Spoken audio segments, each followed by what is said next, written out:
Update. My husband doesn't see how his work wife is trying to destroy our marriage. Original post. I, 31 female. I am at my wit's end with my husband's 32 male coworker Sarah, 30 female, and his complete inability to see what's happening. I'm not usually one for Reddit, but I need to know if I'm going crazy here. Where do I even start? 3 years ago, my husband Mark started working with Sarah. At first, I tried to be welcoming. I invited her to our barbecues, included her in group outings, and genuinely tried to be friendly. Big mistake. She spent the entire time making backhanded comments about everything. From my career, "Oh, you're just a yoga instructor? How peaceful," to my cooking. I guess not everyone can master basic seasoning. The real problem is that Mark thinks she's just being funny.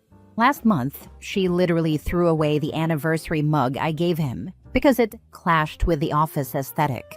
When I got upset, Mark said I was being too sensitive and that Sarah just has high standards for office decor. It was a mug with our wedding photo on it. Some of Sarah's greatest hits. She scheduled a mandatory work dinner on our anniversary. She convinced Mark not to take a promotion because it would mean working with a different team. She posts daily photos of them together with hashtags like #workpowercouple and #workspouse. She tells everyone at their office that she takes better care of him than I do.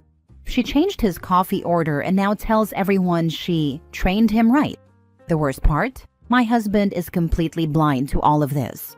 Yesterday, he actually told me how Sarah said our new house, which we spent months searching for, was charming in a starter home kind of way. He repeated this while laughing. I tried talking to him about it, but Sarah has convinced him I'm just insecure. She's managed to insert herself into every aspect of our lives. They text constantly, even on weekends. She knows his schedule better than I do. She rearranged his entire desk and office wardrobe because his style was too suburban husband. That's what he is. Last week, I suggested marriage counseling. He looked genuinely confused. Of course, he went and talked to Sarah about it. I found out from another coworker that she's been telling people that Mark and I are going through a rough patch and that she's just being a good friend by giving him someone to talk to. We weren't going through anything until she started this nonsense. The breaking point? I stopped by his office to surprise him with lunch. I know. But it was his birthday, and Sarah was supposedly out sick. Guess who was there? Sarah. She'd miraculously recovered and bought him a cake that said, "To my work hubby," with a photo of them from the office holiday party. She saw me and said, "Oh, Amy, you came too. How nice. Mark, you didn't tell me your real wife was coming." I'm not crazy, right? This woman is trying to destroy my marriage while my husband stands there grinning like it's all some big joke. What do I do? Divorce seems extreme, but I'm running out of options here. Now for the top advice before reading the updates. You have a husband problem. Go to counseling and get professional help to communicate your concerns. Remind him that he's married to you, not Sarah, so her opinions shouldn't matter when it comes to your marriage. Good luck, but be prepared for the worst. He made vows to you, and he needs to be reminded. He loves the attention, and he sees something ambitious and good in her vis-a-vis work, and she wants to know she controls him, which she largely does. He needs to open his eyes to what he's doing, driving you away, the woman he promised to spend the rest of his life loving and honoring. He's being a piss-poor partner. He's not blind. That is his mistress, and she has been for years, even before he introduced you. Covertly start your investigation. Get your ducks in a row and blindside him. She threw out a mug with your wedding photo because she's his mistress and didn't want to see it. She scheduled a work dinner for your anniversary because she wants him to show her that she matters more than his wife. She insults you to your face, and he says nothing because he enjoys her jealousy. It's part of their foreplay. He is having and has been having an affair. Your unknowing humiliation is part of it. She's literally trash, but your husband is either grade A stupid or he genuinely doesn't care. I don't know how you've put up with this for so long. So many people would have left him already. Have that conversation one more time with a professional. If he laughs it off again, it's time to inform family and ask him to move out for a bit, while you decide if this is something you want to put up with for life. Oh, and do yourself a favor, show him these comments. Now for the first update. I posted a few days ago. I really didn't expect my post to blow up the way it did. I got so overwhelmed by all the comments that I haven't responded to any. Now to why everyone is here, the update. Before I talked to my husband, I decided to do some investigating. I started with his phone and read all the messages between him and Sarah. She bad-mouthed me a few times. He did nothing to defend me, but didn't engage either. She was flirty. He wasn't really flirty back. They talked a lot, and he frequently praised her work ethic and intelligence. I didn't see anything about cheating. I checked his email. Nothing. I checked his work email. Nothing. I looked through our other devices. Nothing. I searched high and low for a second phone. Nothing. Everything I found was always dancing on that line. Nothing was outright cheating, but here are the things I found that hurt my feelings. He has lunch with her, and only her, every day in the office.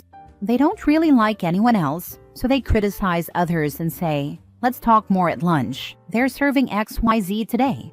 He'd say things like, "I'm sure if you were a wife, you would XYZ." He always kept it as a wife and not my wife, but it still upset me. She admitted to breaking the mug on purpose. He didn't get upset with her, just said, "Yeah, the photo gifts are kind of corny." I confronted him. I laid it all out, and while he wasn't upset, he did try to brush things off. He said I was being sensitive and overreacting. I told him that if we didn't have a real conversation about this, I would file for divorce. That got his attention, and he sat down with me. He admitted that at first, he found it odd that Sarah was trying so hard. He saw her doing the same with all the men in the office. The more attention she gave him, the more he enjoyed it. And the more he responded, the more attention she gave until she had her sights set on him. He knew some of the other men were envious, and he liked that too. He admitted that, eventually, he got in too deep. He said he knew it was wrong, but had become addicted to the attention and didn't want her to move on to another man. So he indulged her sometimes, at my expense. He said it was just nice to have two women in the two major parts of his life, stating that he knew we'd rarely see one another. So what was the harm? He reiterated that he never ever physically cheated with her, but admitted it could be called an emotional affair. It was painful, I won't hide that. I mean really painful, like I wasn't enough. I told him that from this point on, he needed to stop communicating with Sarah and either request a transfer or switch jobs altogether. Now folks, I mean it when I tell you this. He lost his shit. He started raising his voice, saying things like he never cheated. It was all above board, and I couldn't control who he talked to at work. He called me a narcissist and a control freak. He told me I had no idea how hard it was, how much stress he had in the office, and that his personal relationship with Sarah helped him a lot. Taking it away would damage his mental health. It got so bad that I started crying. I couldn't take it anymore and decided to leave. I packed a small bag and called my mother-in-law. She's the only family I have here. I gave her a rundown of what was going on, and she offered her home to me. I'm staying here and just hoping my husband calms down so we can revisit this. I want to work it out. I love him more than anything. I will try harder to answer comments on this post, and I will definitely update if something new happens. This has been really therapeutic and makes me feel less alone. Welp, I kind of figured he wasn't that clueless. This is a full-blown emotional affair. From experience, things will only escalate until they are in bed together. Protect your peace, because he sure doesn't give a damn about your feelings. Stay strong. Jumped right from admitted it could be called an emotional affair to he began raising his voice, saying things like he never cheated. Opie made a valiant effort, but it doesn't seem like this marriage can be saved. And you know it's bad when mother-in-law takes you in knowing what's going on. That's what I thought. I'm afraid our next update will be divorce. If my son's wife came to me with this info and needed a place to stay, my husband and his brothers would be over there kicking someone's butt. And Sarah's too. And oh, I wonder what HR would think.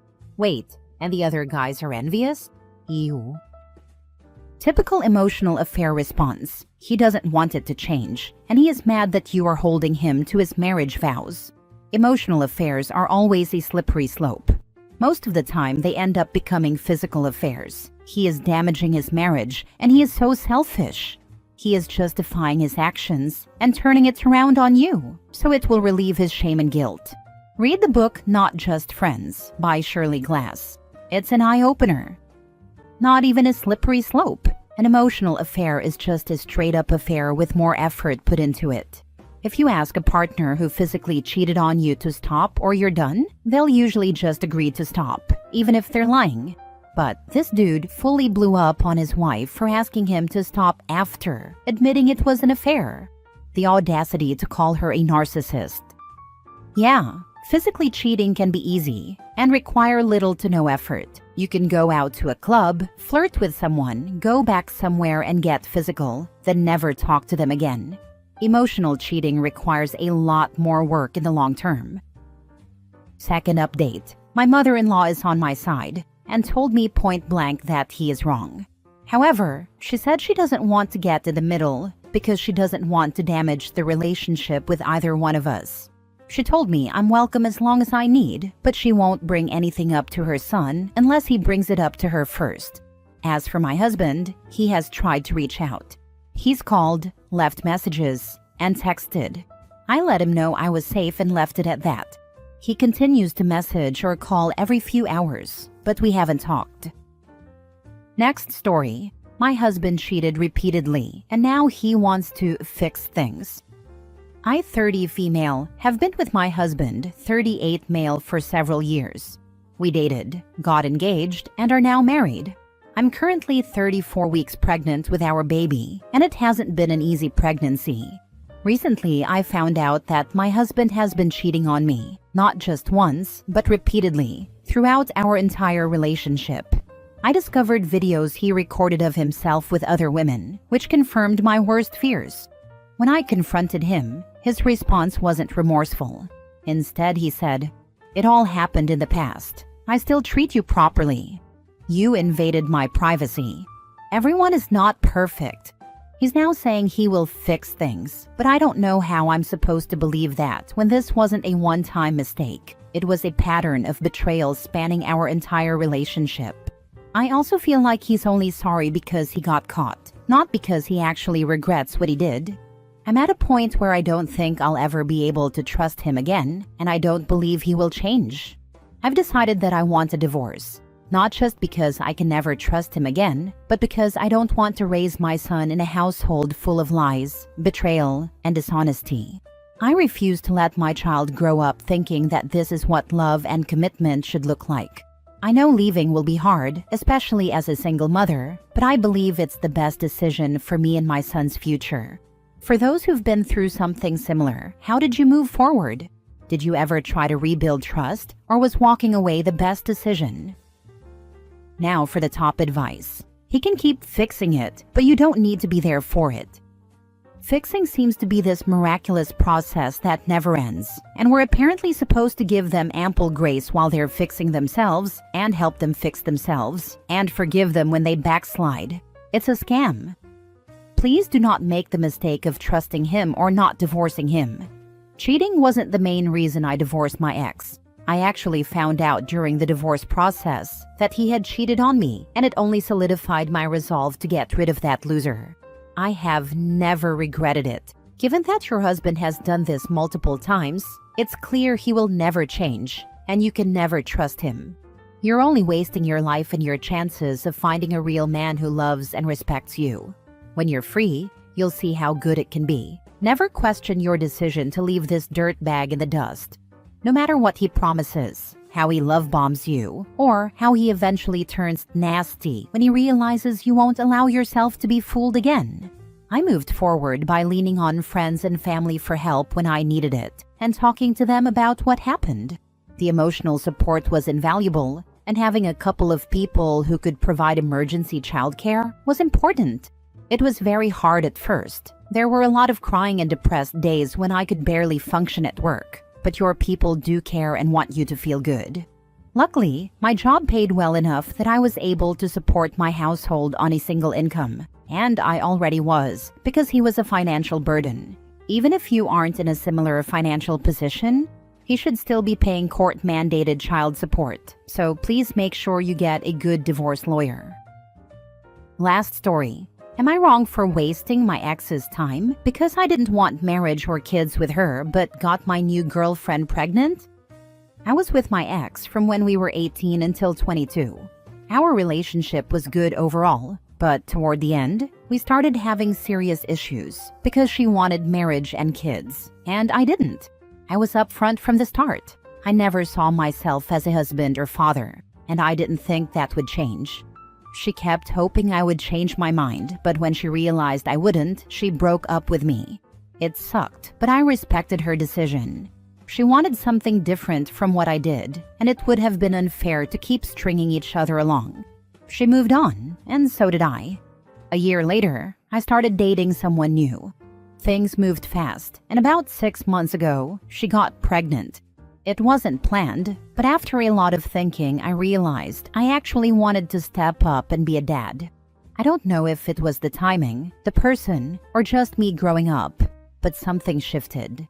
I am still unsure about marriage, but I know I want to be involved in my child's life and give this relationship a real shot. My ex found out through a social media post and was pissed. She messaged me, saying I wasted 4 years of her life, lied about not wanting kids, and strung her along when I was willing to do all of this for someone else. She called me selfish and a hypocrite for refusing to build a future with her, but suddenly being okay with it now. I told her that I never lied to her. I genuinely didn't want kids or marriage when we were together. People change, and sometimes it takes the right circumstances to see things differently. I also pointed out that she was the one who broke up with me because she wanted something else, and that was her choice. I never forced her to stay. Was I wrong? 22 would be insanely young to get married and have a kid. I love how X makes it sound like this was such a massively important time to have kids when they're still mentally kids themselves. I had my son at 18, married at 19, and we're still together and happy at 43. So yes, sometimes it does work out, and sometimes it is a happily ever after. That said, I know it's not the norm, and you have to work at marriage at any age. You can wait and get married at 30 and still end up divorced a year later. Not wrong for wasting her time, but you should have dumped her when you realized you two weren't compatible. You did string her along by not ending things sooner. I do feel for her. It sucks realizing you were just not the one. I hope that before you block her, you give her some kind of apology. It can be as simple as, I am sorry I did not break up with you when I told you I did not want children or marriage with you. I did not know what I wanted, and I should have realized that meant we were not meant to be. I thought I made my position clear and that you were staying because you wanted me, not because you wanted marriage and children from me. I know you will find what you are truly looking for. Please stay well. I am not trying to say what OP did was wrong or evil, but I do think that while his intention wasn't bad, her pain is also real. It will save a lot of drama and pain in the future if he, as a future father, takes accountability for his part and helps everyone move on. I suggest this because this is what I told my husband when his ex harassed me for getting together, getting married, and having kids within a year and a half of his breakup with her. After he gave a sincere apology with some accountability, she left us alone. She is now, as far as I can tell, happily married and pregnant. Update. I've eloped a week earlier because my parents and my sister's boyfriend were planning a surprise engagement on my wedding day. Original post. Maybe this is the wrong place, but I'm going to explode with rage and disappointment at my family. My baby sister is the golden child, or maybe that's unfair to say. She survived cancer when she was a child. It was the darkest period of my parents' lives. I don't remember much of it because my parents shielded me from the horrific truth. I knew she was sick, and I remember spending my childhood in hospitals, but I never knew that my sister had almost died until many, many years later. I was 12, and she was 10. After she beat her sickness, she became the obvious favorite in the house. She got everything she wanted, and sometimes it was at my expense. I resented that, but I was always told that I was a naughty girl for being jealous of my hero's sister. My sister grew up to be a brat. Now, 20 years later, she's still bratty, although we get along a lot better than when we were teenagers and young adults. My wedding is in July. Neither my fiancé nor I have the money for a big wedding. We settled on a small wedding, 30 people, at my fiancé's grandparents' house, which has a beautiful lake view. When my parents heard this, they said, "No way," and offered to pay for a bigger wedding at a better venue. We didn't agree at first, but later we didn't want to disappoint them. It seemed important to them. Last week, my mom invited me over. My dad, mom, and my sister's boyfriend asked me what I would think if my sister's boyfriend proposed to my sister during my wedding, turning it into an engagement party as well. My mom has seen Instagram reels of people proposing to maids of honor or bridesmaids and thought it was cute. My sister is my maid of honor. I said, "No, that's ridiculous," and I laughed. My mom was livid. She told me I was selfish and ungrateful, and I accused her of favoritism. I told her I'd always thought it was odd that she was paying for my wedding, but now I knew the reason why. She started crying and kicked me out of the house. Later, both she and my future brother-in-law sent me texts, warning me not to expose their plan to my sister. My fiancé was disappointed, but wasn't sure what we could do. My parents have already spent almost $30,000, and it's too late to cancel. My mother called me today to plan the proposal, and I begged her not to ruin my day. She told me that since she was paying, she could make requests, and that I should let go of my jealousy and resentment toward my sister because she's innocent in all of this. But the thing is, this day will be about my sister. I told my fiancé to ask his grandparents if they're still willing to host our wedding. If they are, I'll revert to our original plan. If not, I will just elope. Not sure yet if I'm going to tell my family and cancel the wedding or just let them have their grand proposal party.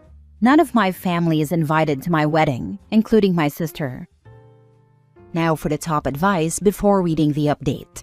Uninvite them. Go do the wedding at the grandparents' house and let your sister and parents have a $30,000 engagement party.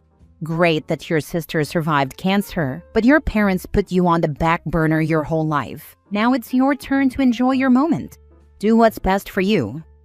This is an awesome suggestion because it's what they were planning all along. This is all very messed up. It reminds me of the Reddit story where a girl was graduating from college and her parents decided to go to her younger sibling's prom instead. WTF? What is wrong with some of these parents? That's messed up. And you are right, this was all pre-planned. If you do have it at your fiancé's grandparents' house, will you invite your family? It seems like they can't stand for you to be the center of attention, even on a day that should be about you. I won't. I'm done. They have no right to try to force this on your wedding. I've had a lot of medical issues throughout my childhood, including cancer, and still do as an adult. I always felt guilty that my little brother spent so much time in the hospital or staying with my aunts. Once I was healthier, we shifted the attention back to him as the baby of the family. One year, I was in the hospital with cancer, and he spent his 7th birthday with our aunts. We had a mini party at the hospital on the weekend, and one of my dad's employees made him a WWE cake as a gift. Then, when I was back home, everyone decided to throw him a big birthday party at the park. He got a lot of gifts and felt much better about not spending his birthday with us. My parents always made sure we all had the same amount of attention and love. I'm sorry that your parents didn't do that for you. I don't blame you for uninviting them to your wedding. This is supposed to be one of the happiest days of your life, and they don't deserve to be there if they can't let it be about you and your fiancé. I'd elope, but don't cancel the venue and show up in jeans and a t-shirt for the engagement party.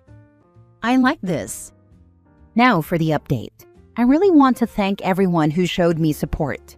I'm now happily married and in Como, Italy for my honeymoon. I tried to stay away from my phone, but I was so curious to see my family's reaction to my elopement a week earlier than planned. It was really ugly. I must start by saying that I really tried my best to negotiate and compromise with my family and truly explain that this was hurting me. I have nothing against my sister and, to be honest, nothing against her getting engaged at my wedding. But the fact that it was made very clear to me that I had absolutely no opinion or say in what was going to happen on what was supposed to be my special day was where I drew the line. It wasn't a wish or a request, it was a matter of fact, and it had already been decided. So, I told my mom that I was not going to attend the party she had paid for. Maybe they should just make it an engagement party instead. She got very upset and told me that the engagement was supposed to be a surprise.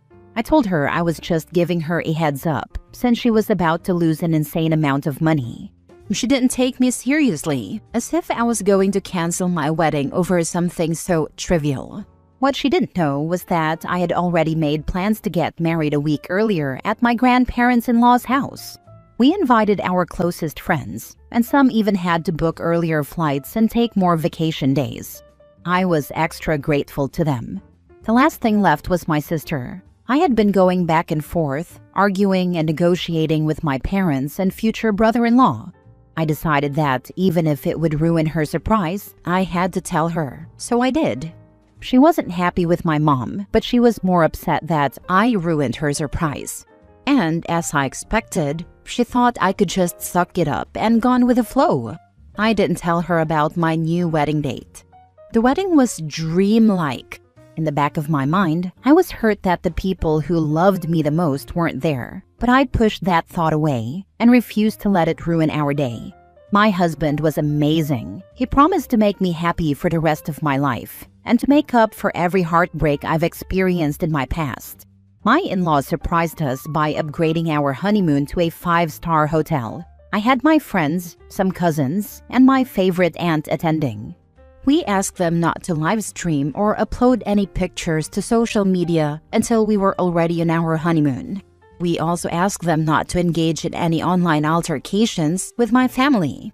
Today, my mom made long Facebook, Twitter, and Instagram posts bashing me and my husband, calling me ungrateful and disrespectful while posting pictures of my wedding. She told people that I had cost her a big chunk of her savings and was now demanding compensation. Her Facebook post was shared about 200 times, and the majority of my extended family is angry with me.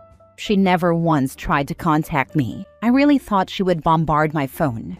Instead, both she and my dad announced that they were cutting me off and were expecting compensation. Future brother-in-law commented that I ruined his surprise, and my sister made a post about being tired of jealous bees and haters. None of the people we invited have commented, even though some of them were directly attacked, so they respected our wishes. I don't know if they're going to go ahead and turn the wedding into an engagement party now. I really hope they do so the money isn't wasted. It's on Saturday. I'm sorry the update got too long, but with the number of people asking for one, I hope this was what you wanted.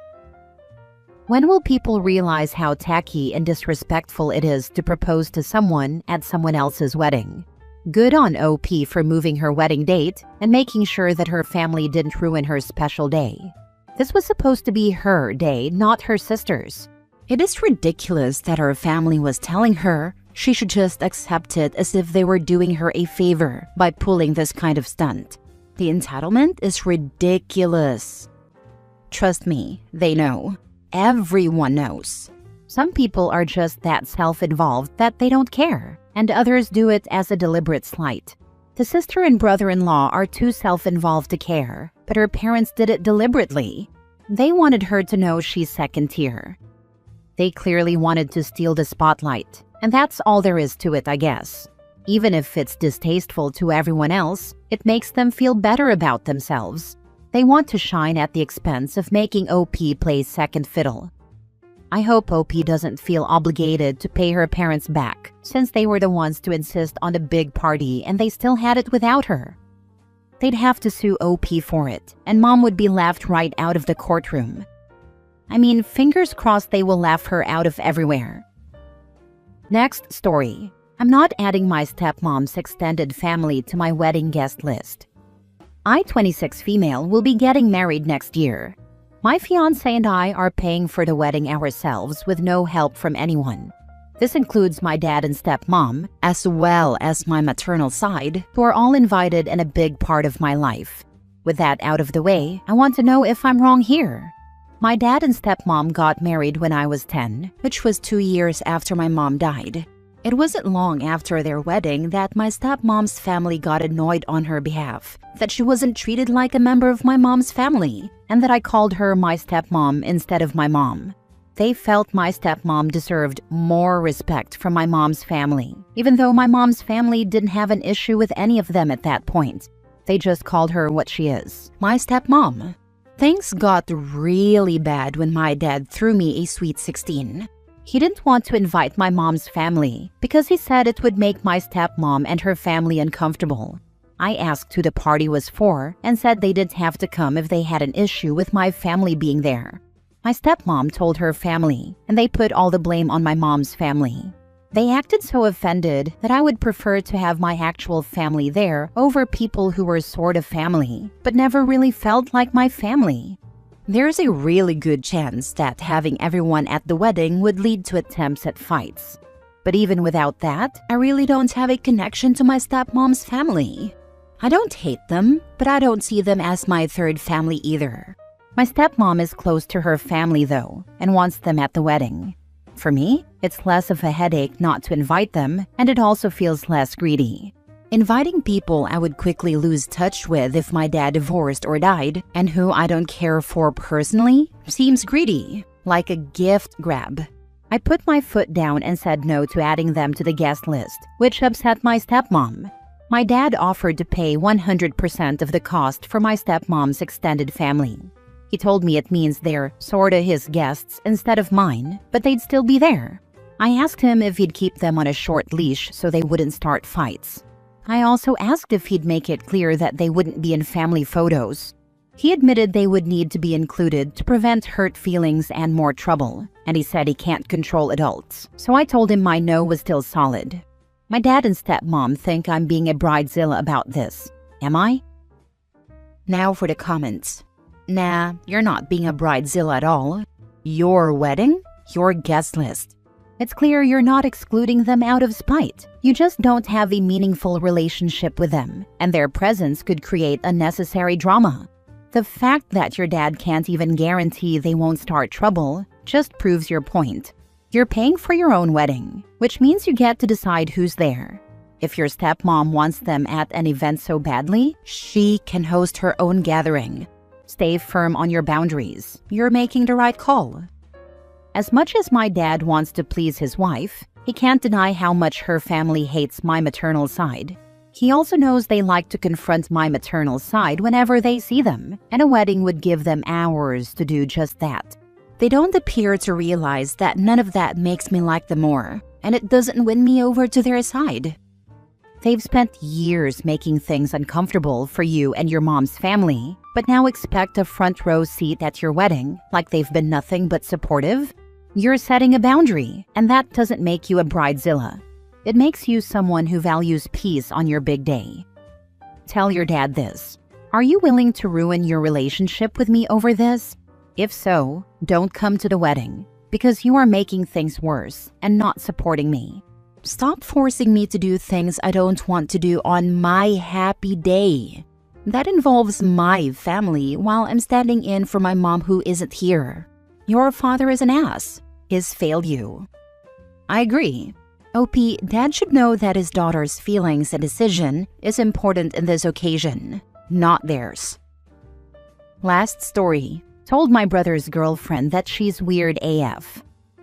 I, female 19, and my twin brother have what I would consider a normal brother-sister relationship. We both still live at home with our parents and have similar hobbies. We're not attached at the hip or anything like that, but when we're both chilling at home, we'll often play video games together or do something we both enjoy. For example, we both like those intricate Lego sets, and we'll help each other build them while we just chat about stuff. But we have separate lives and do different things too. My brother now has a girlfriend, which is great. I'm happy for him. I myself have a boyfriend who I've been with for the last year or so. My brother has been with his girlfriend for the last couple of months. Whenever my boyfriend comes over, my brother is kind to him and they really get along, so they've become friends, which is nice. But then my boyfriend and I go and do our own things. It's not like my brother is some third wheel in my relationship. Like I said, we have separate lives, but it's nice that my boyfriend and my brother get along. I'd love to have the same dynamic with his girlfriend, but she just doesn't like me. I try, but I get nothing from her. And it's not a case of her being shy or anything. There's tension there for some reason. I can feel it. Though I try to push it aside and be nice to her, it's very clear she has no interest in being my friend or even talking to me. She turned up at our house yesterday. My brother wasn't actually expecting her, but he invited her in. We were in the middle of a game that wouldn't take much longer, so he said, "I'll just finish this with sis, and then we can go chill or do something." She rolled her eyes slightly and sat down on the sofa next to him in the living room, while we finished up this two-player thing. When we were done, not even 10 minutes later, he handed me the other controller and she side-eyed me and said, "Finally." So I just decided to say something. I'll literally write how the conversation went. Me: "Do you have some kind of problem with me?" Her: "No." Me: "Seems like you do. Why did you side-eye me then? And why are you always so weird with me?" Her: "You two are always together. It's weird." Me: looks at my brother, then back at her. "We're actually not. Believe it or not, we have our own lives." Her: "Always seems like you're together. All the time." My brother: at her, uncomfortable with this interaction. "Babe." Me: "He is my brother. We live in the same house." Laughs. Her: gets annoyed that I laughed. "Whatever, it's weird." Me: "No, you're freaking weird." Turns away to boot up another game to play by myself. Her: storms off upstairs. My brother follows her. I didn't see them for another few hours. Then they went out and he stayed at her place that night. Today he came home, and I wouldn't say he was annoyed at me, but he let me know that his girlfriend was upset that I called her weird, and now feels like she can't come over here anymore, which is really dramatic, to be honest. I explained to him that she is weird for whatever problem she seems to have with me and him. I asked him, "Do you ever see my boyfriend getting weird about you and me?" He said no, and that I had a point. I told him she treats me like I'm some kind of threat, and that's weird. I've been nothing but nice to her, and she gives me nothing back. He admitted he had noticed that. I told him his relationships are none of my business, but she's weird AF for the way she is with me. I also said I'd be willing to talk to her, or maybe he should, to see why she's like this. I have no idea what her problem is. She's jealous of his sibling. Is she jealous of your mother too? Is any woman allowed to talk to him? If he stays with her, he's so screwed. She's crazy. It really seems she's insecure and projecting that onto you. If she's jealous of a sibling, who knows where it'll loop? Your brother should be careful about staying with someone so controlling. My brother had a girlfriend like this. She hated it when he would talk to me if she was at our house and would always interrupt to put his attention back on her. He was in my wedding and wearing a tux, so she wore a white dress and tried to get my photographer to take a bunch of pictures of them. He went on to marry her. Then he divorced her and was happy again. OP should encourage her brother to move on, because it's cheaper than paying for a wedding and a divorce later. She was out of line for acting like your normal sibling relationship is some kind of problem.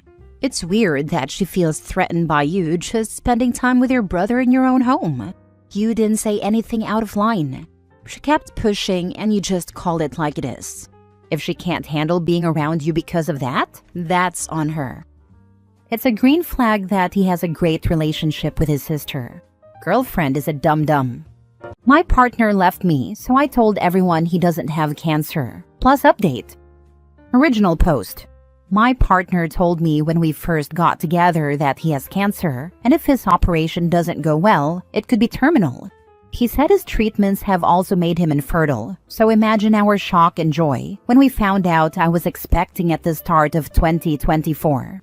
We now have a beautiful 5-month-old daughter who is perfectly healthy and thriving, and he is in remission. My pregnancy was difficult and lonely because of all the intense treatments he went through while waiting for his operation. I did a lot on my own, knowing he desperately needed this to have the best chance possible of shrinking his tumor before having it removed so we can have a long, happy life together as a family. He is currently living with his mom while he is in recovery, so that it takes the pressure off me caring for both him and our baby until he is well enough to move into our new home with us. He still comes to our house, and we go to his mom's all the time so our baby isn't missing him. On Wednesdays, he has his daddy-daughter days where it is just the two of them to make sure they are bonding well, and he has to practice until he is well enough to care for her at home full-time and give me a little break too. Last week, we had an attempted break-in at the house. I asked him to come over and stay here while I'm waiting for the locks to be changed because I'm scared, but he wouldn't. I was talking to his mom too, who slipped up telling me he wasn't home. Long story short, this is Reddit. I'm sure you can see where this is going. We argued for over 24 hours before my suspicions became too much, and I went to Facebook. It took me less than an hour to find the first two women. During my pregnancy, I was suspicious of a lot of things and put it all down to my hormones, as he would continuously tell me that I am paranoid and hurting him when I ask. One thing my paranoia just wouldn't let up about was his cancer and his treatments. I asked his mom about it, who told me he doesn't have cancer, but he is having treatments. He has an autoimmune disease for which he receives transfusions. Very serious but nowhere near terminal, and no operations required. She also informed me he was in rehab, not the hospital. He was addicted to cocaine and was trying to recover for me and our baby. I never mentioned to him that I knew. I assumed it was the embarrassment of wanting to get clean without me knowing, so he could be a good partner and dad. I was so proud of him for getting that help that I never spoke about it. With his autoimmune disease, his mom explained how brutal it has been for him and that he did have chemo a few years back, so maybe that's why he's confused. Pregnancy brain is a real thing, or maybe I'm just too blindly in love because I accepted this and never questioned it again. After discovering the first two women, I sent my partner a message telling him to let his girlfriend know I'm asking after her and not to bother coming home anymore. I've had the locks changed from the break-in, so he can't get in. He panicked and started begging me to answer the phone and let him come see me so he could explain everything. I started to see everything through clear eyes for the first time and realized how long he had been gaslighting me for and told him no. Realizing he couldn't get through to me and now aware I was trying to contact his girlfriend, he panicked and went to her instead. During that time, I found a photo she had shared of the two of them and shared it to my profile with the caption, "Can someone please ask this woman to contact me?" She instantly blocked me, but her sister got in touch with me instead. Apparently, the family has never trusted him and knew something was wrong. This affair is serious enough to have met the family. She says he has told her not to speak to me, as I'm a deranged stalker he slept with once years ago and have been hunting him down trying to convince people my baby is his. I sent her a photo of the birth certificate and us in the hospital together to show her sister before he can lie to her anymore. During this, I am also messaging another woman who is furious at what he has done and is helping me with all the information she is aware of. She tells me he broke her heart by cheating on her, without even knowing he was cheating on me too. So far, I have the current timeline. Chemo in March, a 19-year-old. Rehab in April to July, a woman of an appropriate age this time, but also cheating on her. August to now, his 20-year-old girlfriend. I then find out his emergency cancer medication that he had to leave for in the middle of labor was actually the fact my two failed epidurals, screaming in agony, begging the doctors to help because I thought I was dying while the emergency team rushed in to place extra monitors on our baby in distress was actually just a huge turn-on for him. So he needed to go sleep with a 20-year-old before making it back just in time to kiss me before I went into emergency surgery. This was Sunday. It is now Saturday the following week. I made a post on Facebook calling out my partner for his actions, with photographs, medical notes, and evidence, and asking people to leave me alone on Tuesday after 48 hours of no sleep, multiple calls to the crisis team, and a barrage of harassment from his friends and family who want to sue me for character defamation. If this was a regular affair, I'd lick my wounds and move on. But I have now learned I have been leaving my daughter alone with a drug addict who is claiming he doesn't know me or his daughter to others, but demanding custody rights to me. Tens of women have now come forward who have also dated him during our relationship with no idea of me or each other. This is obviously really upsetting, but what upsets me the most is that I begin to notice a very worrying pattern. He has told every single one of these women that he has cancer and can't get them pregnant. I mentioned that my labor and delivery were difficult. I was induced due to an infection. My GP informed me that I had an STI. Although I understood, took the treatment, and was induced, my pregnancy brain never accepted it as an STI until I revisited my hospital discharge notes this week, where it was clearly stated, sensitive, partner STI. He has been telling women that he has cancer and can't get them pregnant, so they don't need protection. This led to an STI that almost killed me and his daughter during labor. He wasn't even there with us because he was with a young woman who also believes he has cancer. I decided to inform everyone that he does not have cancer by sharing a screenshot of his mom's messages.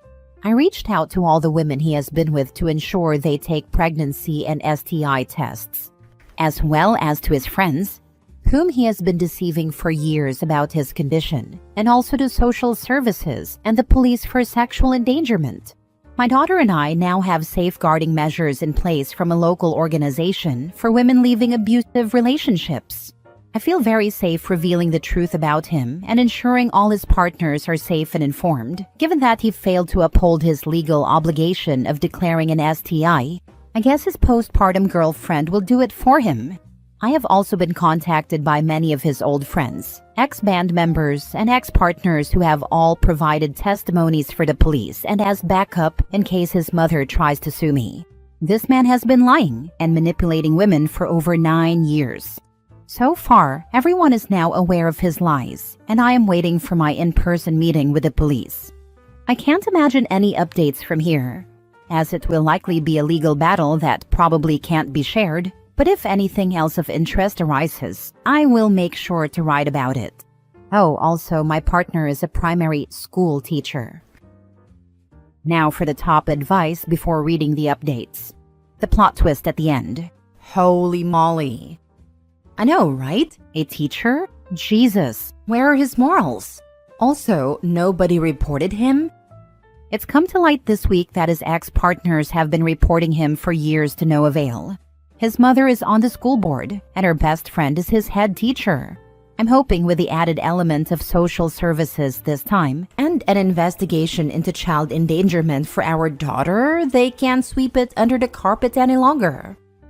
Make it public. Make sure parents know and that the head of the school board has been protecting him. Sadly, I think parents are aware and not receiving help from the school in this situation. One woman he dated during the summer, and she realized who he was when she went to drop her child off at school in September. She's been updating me to let me know that he wasn't seen in school for multiple days, after my health visitors and social worker began the reports on Monday, but he was back in half a day Friday. He's a serial adulterer. He spreads STIs. He lies about having cancer. He's a primary school teacher and he's in a band? Was in a band. I've just found out this week that he wasn't kicked out in 2019 for having cancer like he'd told me, but kicked out in 2018 when his abusive behavior towards women was exposed and they cut all ties with him, except one band member who didn't believe it and never mentioned anything about it to me or gave me the heads up. Now for the update. I have spoken to the police this morning. There is nothing they can do unless they find the drugs on his person in the school, so nothing is stopping him from snorting a line before he starts work, as long as he takes nothing else with him. They've implied the loophole is that they catch him behind the wheel, and if someone reported him driving on drugs, they could catch him that way. They said they can confirm that multiple reports and investigations have begun before even my report, so they are unable to share much information with me, even though the case involves me. However, they told me it is imperative I apply for Claire's Law and have helped me with the application. It can take up to 10 days for my in-person meeting to provide my documents, and then it can take several weeks for the information to be shared with me. Knowing what I do already, I feel sick that they have told me how important it is for me to make this application. I can't believe in a few weeks he's going to disgust me even further when I receive his police records. My only silver lining is that once I have the police reports on top of my medical reports, he doesn't stand a chance in family court. And my girl and I will be free to restart our lives together. Also, another little note, I've been looking for family court advice in a mom's support group and have been informed that, luckily, she's only 5 months old, and any name changes can be made before 6 months with only one parent's consent, and the witnesses don't need to be his choice. So I will be removing his surname and his grand's name from her middle name for her to take my surname and not have any more ties to his family. I just wanted to put an apology in here as well, as a lot of people have commented on my poor writing. I am a new mom who was lacking sleep even before any of this came to light. Everything I've written has basically been just a big vent for me. I apologize if it's been difficult to read. You should also look into the Offenses Against the Person Act 1861. If he knew he had an STI and spread it to you and others by telling you all not to use any kind of protection, that may be illegal. In the UK, knowingly spreading an STI can be considered a criminal offense, particularly in the case of HIV, where you can be prosecuted for recklessly transmitting the virus to another person, potentially facing a prison sentence if found guilty. However, prosecutions are relatively rare and usually only occur when there is clear evidence of intentional transmission or high-risk behavior without disclosure of the infection. My health visitor made the exact same point. She said she would look into it for me and make the report on my behalf, as she has a legal obligation to report everything I said anyway. My worry is that when speaking to the police today, they said that without physical evidence, they can't really do much. Even if multiple women come forward with the exact same claim, it's still hearsay and can't be pursued. I've checked all my past messages and can't find anything in writing from him that can be used. Last story. Update. My boyfriend, 24 male, threatened to break up over Miss Dior and now won't talk to me, 22 female, because I laughed. Original post. My boyfriend and I have been together for almost 2 years now. Aside from some small bumps in the road, we have been in a very good place throughout the whole relationship. However, last night, things escalated over, in my opinion, something super dumb. But he thinks differently, and now he has stopped talking to me. It started when we were in bed. He was gaming, and I was on my laptop looking to order a new perfume. Since I stopped my job to focus on studying, I don't have as much income, so I decided not to get the expensive perfume I usually go for, Miss Dior. I thought it would be better to find a body spray with a similar scent. As he was looking over my shoulder, he asked me what I was doing, so I explained. He then reacted by saying that I wore Miss Dior in the early period of our relationship and that it is my smell, adding that it was one of the things that attracted him to me. I must admit this annoyed me a bit because I'd rather get that perfume too, but it's just not responsible to do so right now. He started rambling about how I care more about saving money than I care about him. I said that's not true, but he kept insisting that his hypersensitivity issues couldn't deal with adjusting to a new scent. I told him I'd find a scent similar to my old one, but he wasn't content. At this point, he said he'd have to break up with me if I chose another scent. I found this hilarious and thought he surely must be joking, so I laughed, which made him go silent. I let him be because I was really annoyed, and we went to sleep. Now he left early in the morning and hasn't responded to my texts or calls. I have no idea what to do, and I'm starting to doubt how I handled the situation. Any advice? Now for the top advice before reading the updates. I'm concerned that you are even asking this question. This boyfriend of yours tried to assert that you must stick with the Dior perfume and never once offered to buy it? What is wrong with him? In any case, his reaction to your perfume choice is very strange. What are you asking us if you did something wrong? For real, if he liked it that much, saw money was tight for her, Why not just get it for her? That's what my boyfriend would do, and he doesn't even really like perfume. This is the solution. If it matters that much to you, I assume that means you will start buying it for me? Thanks in advance. Lol, threatening to end the relationship because you don't stick to the brand of perfume he likes? Say that aloud. He is holding the relationship hostage because you didn't smell a certain way. Yeah, definitely take him up on his offer. Easy way to get away from such an a-hole. Now for the update. Wow, first of all, thank you to everyone who gave me advice and some tough love. I did not expect so many of you to help me, and I definitely teared up at some of your replies. After I posted this, I was a bit of a mess, but after hours of ignoring me, he texted me late in the evening and asked me to meet up because he didn't want us to be in a bad place. I really wanted to talk to him, at least to clear things up, so I went to his place. When I got there, he still seemed a bit disappointed, but he did say he didn't want us to fight. I felt the same but also took your advice to heart, the idea of letting him buy a bottle. For some context, I do think he might be on the spectrum.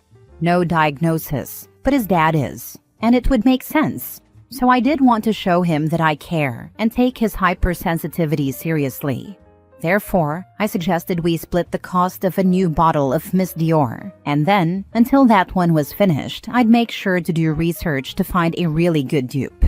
He wasn't convinced and told me, "It's not your birthday anytime soon." I explained that I understood, but we both needed to compromise. Well, to quote his literal words, "If you're such a feminist, you should be financially too." That got me fuming. I had no words, so this time I left. Following your advice, I did some thinking about the rest of our relationship.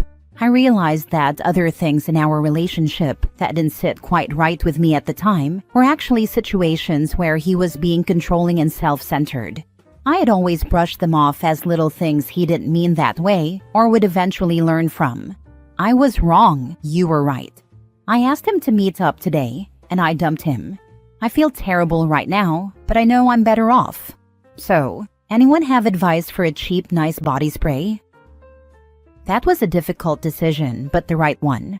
I don't know where you live, but in the UK/Ireland, Aldi does a great Miss Dior dupe on occasion. It's called Perfect Pink. We do have an Aldi here, so I'm going to check it out. Thank you. Jesus, so he demands it and hinges your relationship on it, but won't buy it for you when you aren't financially able? Real winner, this guy. Good for you. He sounded unreasonable. I would have said that he should pay the difference between the perfume you would have bought and the perfume he wanted you to buy. But his comments are so out of line, it's not even worth thinking about anymore. I didn't even think about this. It would have been a good reaction. But since he thinks I have to pay everything because I'm a feminist, I don't think he would have been okay with that either. I'm so tired of people weaponizing feminism. Good riddance. I always found it very hard to be mad at him for long, but when he said this, I felt like he showed his true colors. And I was so done.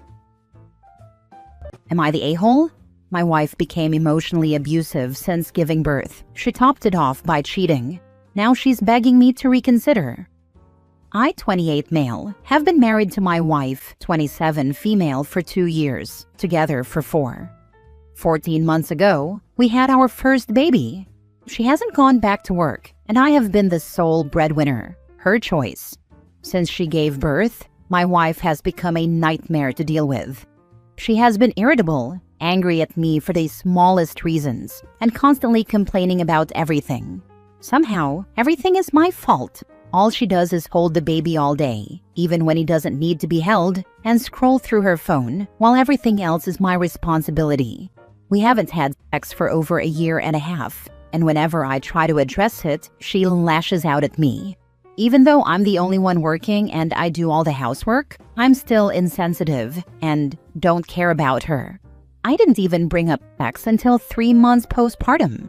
I was basically her emotional punching bag. I tried to get her to therapy and address her behavior, but all I got in return was more verbal abuse. I hated our marriage.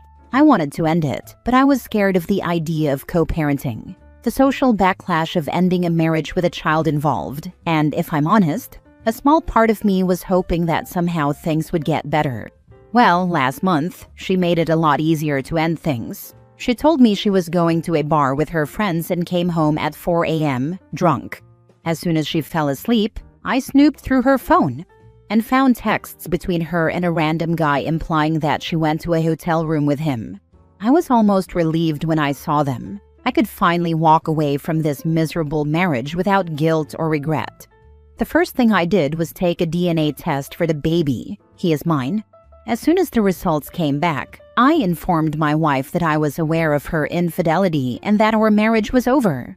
She broke down crying, begged for my forgiveness, and tried to use every excuse in the book: postpartum depression, past trauma, alcohol. She promised to make it up to me, said she would do whatever I wanted, and that she didn't want our family to break apart. But I wasn't having any of it. I already hated this marriage, and the infidelity was just the nail in the coffin. We still live together, and she has been begging me to reconsider, promising me everything under the sun. But I have no intention of reconsidering, and I told her she is not allowed to speak to me anymore. Am I the a-hole? Now for the top comments. Postpartum is addressed by therapy, not with adultery. I'd honestly start separation proceedings. Just make sure you kept screenshots of her texts. I already have the screenshots. Cheating after denying me sex for over a year and a half and lashing out at me for even trying to address it is straight up vile. She couldn't care less about me when she did it. There is no coming back, no matter what she does. I think it's best you divorce. Her behavior towards you is appalling. I agree with Nat. You need to start divorce proceedings. You said it yourself. You were relieved when you saw she cheated because it was a way out. Tell her that. Also, ask why she wouldn't have sex with you for a year and a half, but some random drunk at a bar winks at her, and she's off to a hotel. Obviously, her friends wouldn't tell you, so if you stay with her, it's on the honor system, and she doesn't seem honorable. She's scared because you're her bankroll, nothing else. Not the a-hole. Red line. No mistake. She knew what she was doing. She let a strange D in, but not yours, for a year. Not a husband on the planet is going to forgive/reconcile with a wife who does that. Get a female lawyer. Get at least 50% custody. And go find a good, loyal, faithful new wife/stepmom. Just curious, why a female lawyer? I can't speak to their logic here, but in my experience, women lawyers will fight for you harder than a male lawyer. I've had 4 lawyers for custody issues. Fired the first 2, the third retired, and so did the 4th, but after my kid turned 18. Lawyers 3 and 4 were women, and they got me much better custody agreements than 1 and 2 even bothered trying for. The 4th ended up getting me full custody. Next story. Am I the a-hole for not allowing my son to go to his paternal grandparents' anniversary barbecue because his father's stepchildren will be there? I, 33 female, have a 7-year-old son with my ex, 35 male. Almost a year ago, I was given full custody of our son, and my ex was awarded supervised visitation. The reason for this was the abuse our son suffered at the hands of his father's stepchildren, 12 and 13. This was a very difficult battle to win. It started 3 years ago when my son came home from his father's house, and my ex announced he had gotten remarried over the weekend. He then asked me to pay half toward the clothes he had bought for our son for the wedding because they got ruined. Of course I didn't pay, but I did ask why he expected me to cover half and how the clothes got ruined. He said he felt we should split the cost of big items like that, but refused to explain what had happened. Later that evening, when I was bathing my son, I noticed some bruises on him, which made me suspicious. He mentioned his arms hurt and that the big kids had done it. A few weeks later, my ex called me and asked me to come and calm our son down. He said our son was hysterical and he had been unable to calm him. When I got to his house, our son was still crying and wanted to come home with me. My ex's wife said one of her kids had accidentally stepped on my son's foot, and my son got scared. But I could hear one of her kids in the background calling my son names and saying they wanted to shut him up. Over time, things got worse. There were more bruises and more days where my son would get very upset at his dad's house. I spoke to my ex, who said his stepkids were struggling with their mom's remarriage and the loss of their dad 4 years prior, making it difficult for them. He admitted he and our son weren't their favorite people, but insisted it wasn't a big deal. I decided to document these incidents and injuries anyway, because it was clear to me that my ex was not concerned, and our son could be at risk in his home. As my son got older, he started verbalizing more about what was going on. The stepkids treated him terribly and weren't ashamed to be rough with him. He was getting pushed, grabbed, and experiencing an increasing number of accidents. I made a few calls to CPS, and they started offering resources. This ticked off my ex, but I was worried about my son. The verbal incidents weren't really on CPS's radar, but the physical abuse was documented, and some of my ex's family had witnessed things. A few even sent me detailed accounts of what had happened. The incident that led to me getting full custody was when my ex and his wife left the 3 kids home alone for hours. The stepkids dragged my son out of the house and locked him in the garage, where all the dangerous tools were stored. My ex tried to fight to retain custody, but CPS and the judge agreed it was not safe for our son. The reason he only gets supervised visits is that his stepkids are not allowed to be around my son. My ex's parents are celebrating their wedding anniversary next month and want my son to be there. However, my ex and his family are invited and will be attending. I told them I could let them do something with my son another time, but if the stepkids are there, he won't be. They, along with my ex's oldest brother, feel like I'm being unfair, too strict, and not trusting them to keep my son safe. But they didn't in the past. I know that for a fact. Am I the a-hole? I would be honest and tell them, no, I don't trust you to keep him safe. You didn't in the past, and per CPS, those kids are not allowed around my kid. CPS documenting those incidents shows it's not just a personal issue, it's a legal one. She has every right to protect her son from further harm. She has more than a right. She has a legal mandate from the courts to protect her son. Knowingly sending him to go to the party where the offenders will be could actually cause the mom to lose custody, as well as she would be violating the court order. No one wants the child in foster care, which could absolutely happen if she sends him and another incident occurs. You are asking permission to enforce a court order that you fought tooth and nail to get, and which, if you did not enforce it, could get your son taken away from you. I want you to think about that for a minute. I have thought about it. A part of me has asked if I should try to find another compromise, but then I think the one I offered should be enough if they wanted to celebrate with my son. Sometimes I feel bad he doesn't get to have more of a relationship with the rest. The stepkids I don't feel badly about, and there's zero guilt there. But I know he has grandparents and aunts and uncles and cousins he doesn't see right now either. Those grandparents and aunts and uncles should have stepped in to protect him if they cared so much. Next story. Am I the a-hole for not supporting my brother's wife while she fights cancer? My brother's wife, 40 female, recently found out she has cancer and has started chemo. They both have great jobs, 3 young children, a beautiful home, and live a pretty desirable lifestyle. Her job has allowed her to take the next year off for her medical emergency. My brother is still working but has been missing a lot of work to support his wife. The other day, he asked me for financial assistance because the cost of maintaining their lifestyle is more than they can afford without both of their full incomes. I can afford to help them, and they would most likely help me if the roles were reversed and I was in need. However, all of my savings are currently invested in stocks that are meant to be my children's inheritance when I eventually pass.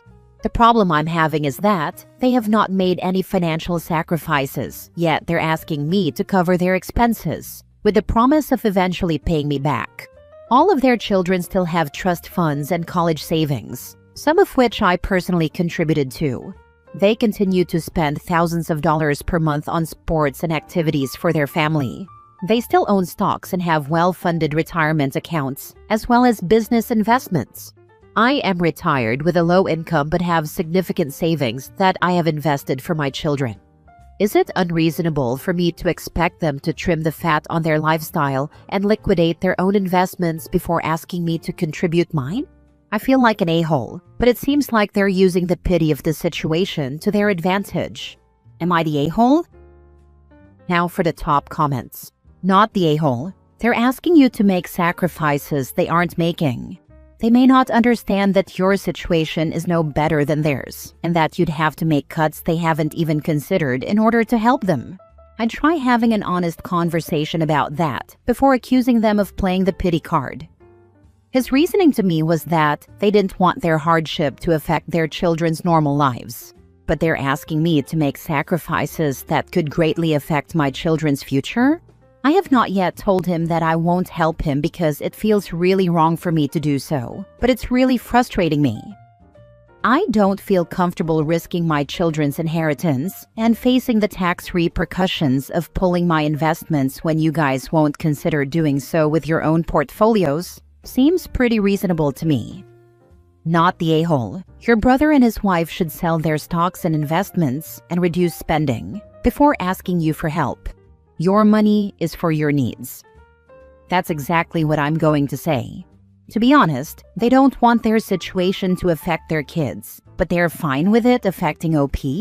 They expect OP to make sacrifices so they don't have to? Yeah, no, that's unfair.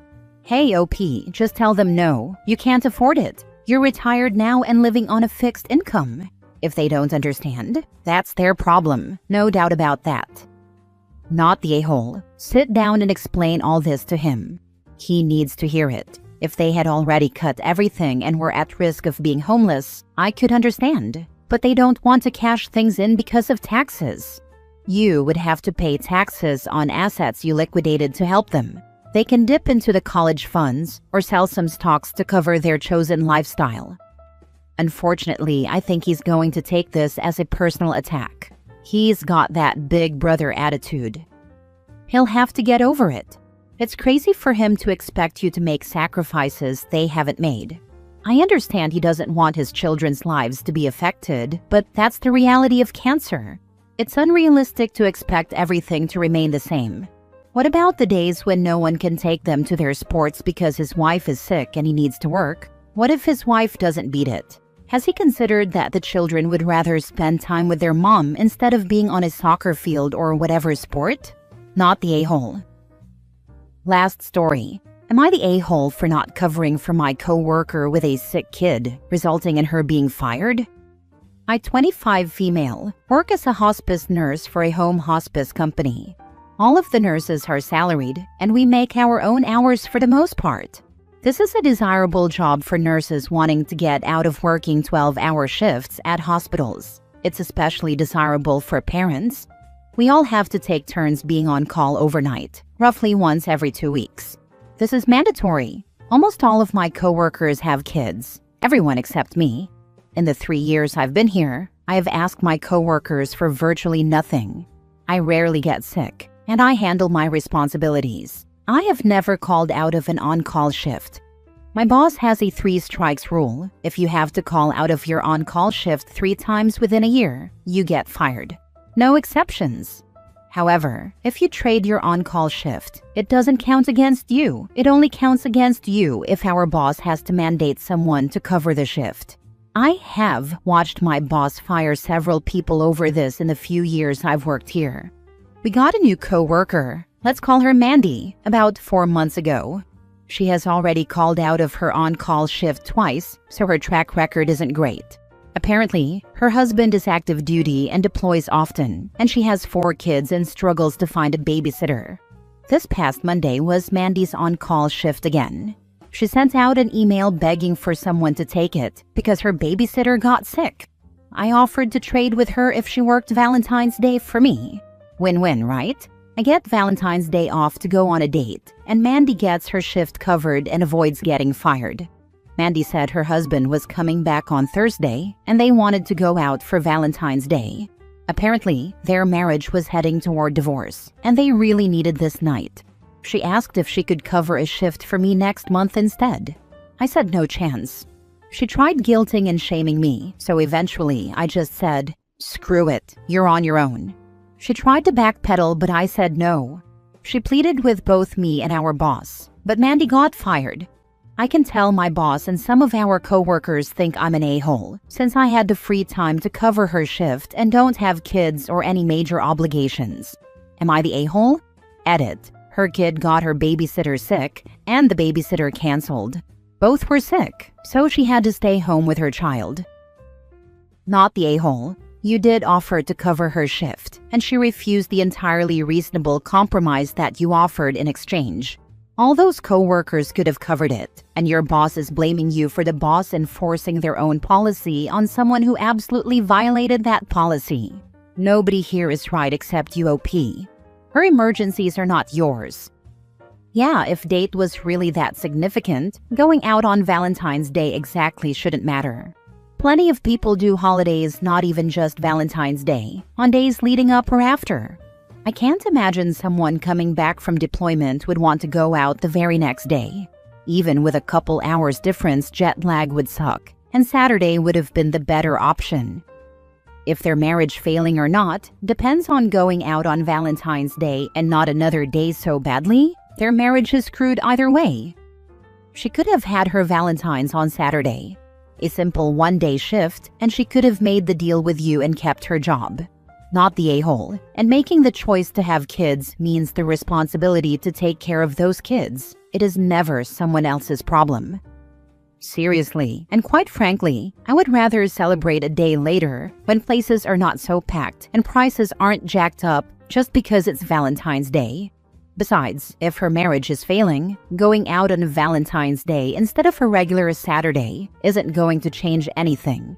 And I imagine getting fired is going to do more damage to the marriage than missing a random holiday due to the added stress of now being down to one income. The coworker didn't think things through, and that's on no one but her. Besides, she had already called out twice in 4 months of employment while knowing about the 3 strikes rule. And it's not even that they can't call out on a normal day. It's only on the on-call nights once every 2 weeks. So, you figure in 4 months she's worked there. Let's say it's been 18 weeks. That means she has called out for 2 of her 9 on-call shifts. The girl was going to be fired eventually anyway.